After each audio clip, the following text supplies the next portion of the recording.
Welcome to Story Time with Unholy Robert.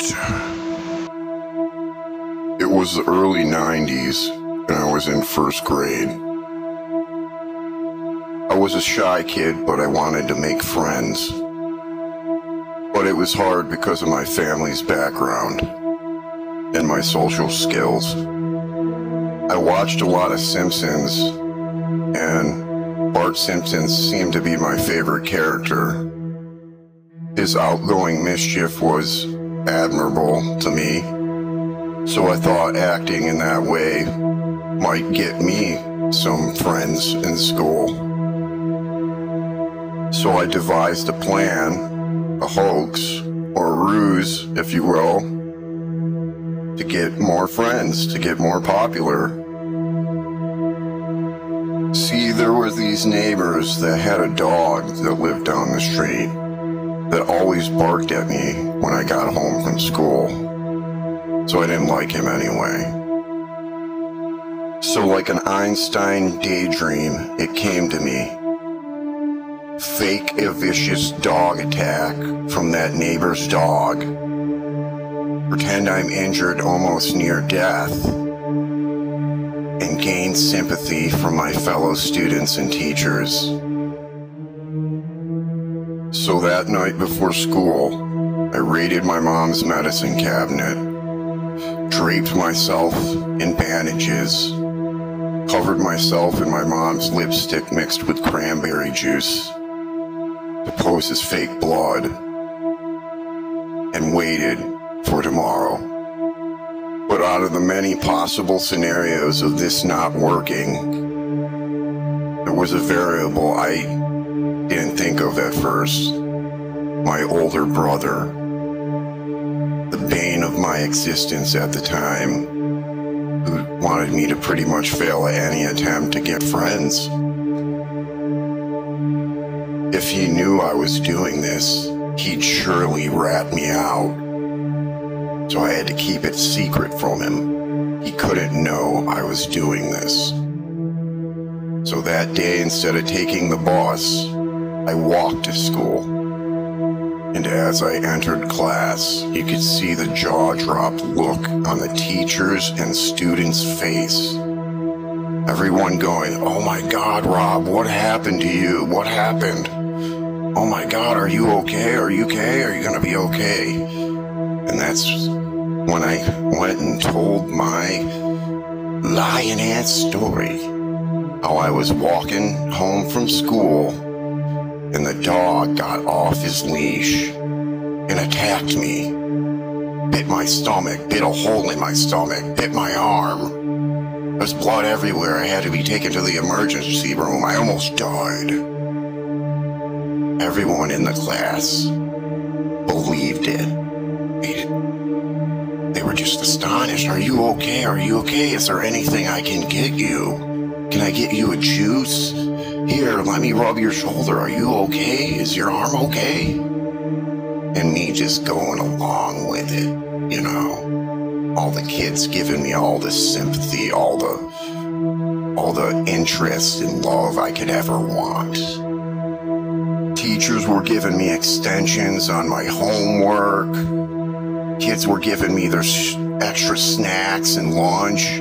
Just all this, and you know, just everyone wanted to hang out with me and talk with me about the attack. And this went on for weeks. They were believing it for weeks, like 3 weeks. And while I'm basking in the glory of my plan working for weeks and weeks, mind you, this all takes place at the latter half of the school year, you know, so those 3 weeks pass, and it's, you know, it's field day. It's one of the last days of school, and all the kids go outside and play, and they have a, you know, like a cookout thing outside with all the grades. And that's when I realized my brother would be there also, the one variable I forgot. And I'm having the time of my life at this field day. All their kids are like treating me like I'm king shit, and like, oh, the cute girl, hey, swing me on the swing set. You want to swing me on the swing set, Rob? And, you know, still believe in the huge hoax I perpetuated. And why I'm swinging the one girl on the swing, you know, laughing it up, having a great time. I take a look over to my side, and I see my brother, my older brother Lucas, talking to my first grade teacher. And I see her saying something to him, then him shaking his head, then laughing, and then her shaking her head, looking very angry and looking at me, and then pointing her finger at me and saying, "Come here."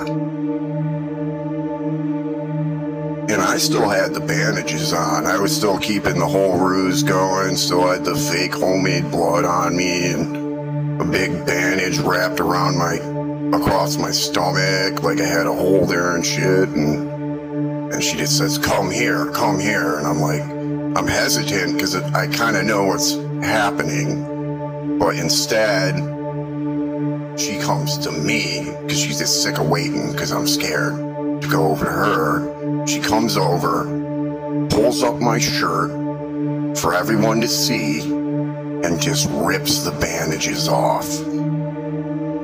For everyone to see that there's nothing there. And then she rips the bandage off my arm. Everyone sees nothing's there. Of course, my brother, you know, on the side there just laughing his ass off. Oh, yeah, they got you, buddy. And they did get me. You know, I was found out.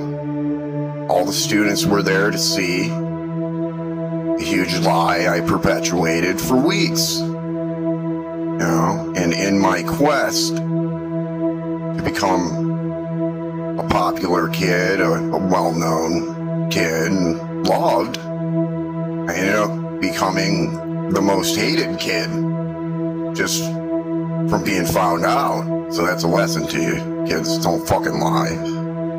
So, as my punishment, believe it or not, my grades weren't bad. But, because the teachers felt I wasn't mature enough to go into the second grade, they held me back in the first grade. And that's why I was held back in the first grade. Not because of my grades, but because I perpetuated a huge dog bite attack thing. Thanks for listening.